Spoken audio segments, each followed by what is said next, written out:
Welcome back to this Forge College Explainer. If you're coming hot off our previous lesson on the final pre-mainnet checklist and deployment strategy, well, you know we're getting right down to the wire. Today, we're taking those high-level requirements and building something real.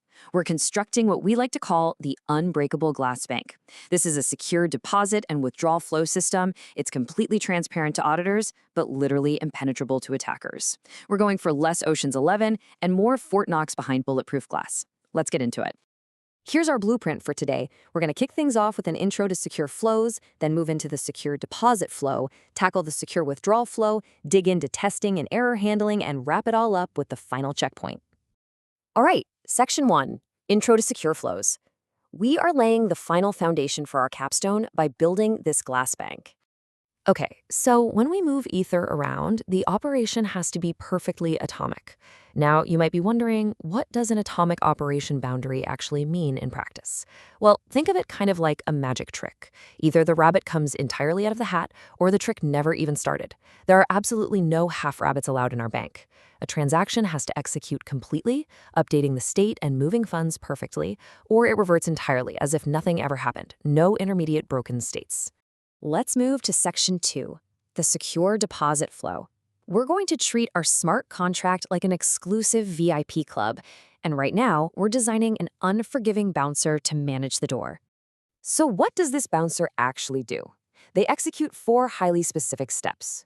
First, we emit a deposit-initiated event, just to log the user's intent. Second, we rigorously check their Ether against the minimum deposit. Third, if, and only if, they pass, we update the internal ledger. And finally, step 4, we emit a deposit-completed event. The timing of these steps? It's absolutely crucial for off-chain tooling. Think about the difference between a secure approach and a vulnerable one. If you use a naive approach, where you just lazily throw Ether at a balance variable, compared to our secure method, it's night and day. With our method, if someone fails that strict minimum check, our bouncer makes sure we still have an audit-ready paper trail of their attempt, all thanks to that intent log. We fail early, we fail deterministically, and we never ever touch the internal accounting unless it's perfect. Trust me, auditors absolutely love this. Okay, time for Section 3, the secure withdrawal flow, the high-stakes exit. While deposits are just about letting the right money in, the withdrawal flow, well, this is the exact moment where naive code can accidentally fund a hacker's early retirement. We have to get this flawlessly right. To safely let funds out, we follow these 4 precise steps. 1.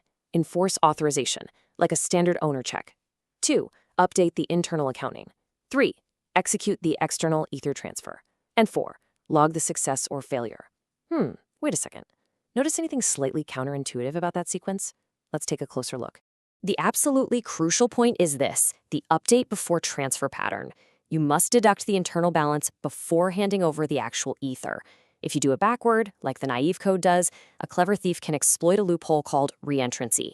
They'll just keep repeatedly asking for their money, triggering the transfer over and over again before your system even registers they've made a withdrawal. So rule of thumb, always update the balance first.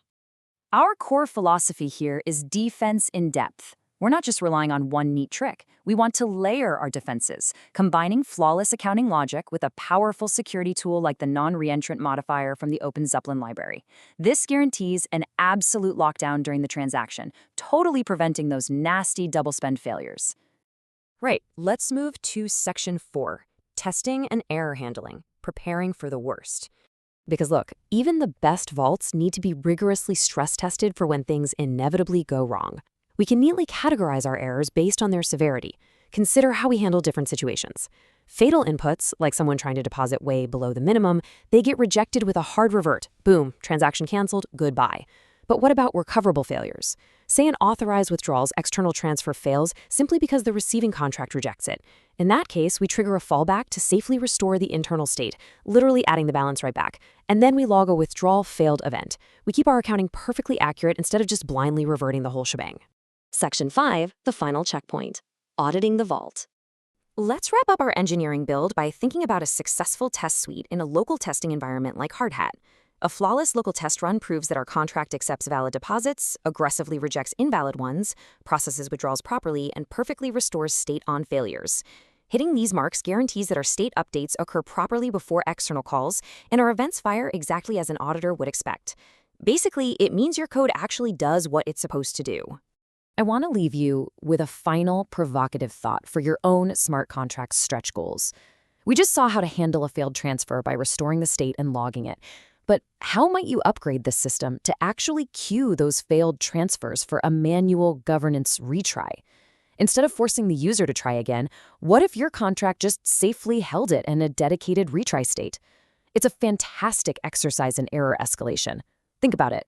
Thank you so much for joining this Forge College Explainer. I really hope this gave you a solid, practical grasp of how to build an unbreakable glass bank in Solidity. Please head over to forge.college to explore way more Web3 topics and get yourself prepared for our next lesson where we are going to tackle integration and audit-ready documentation. Keep building securely, and we'll see you next time.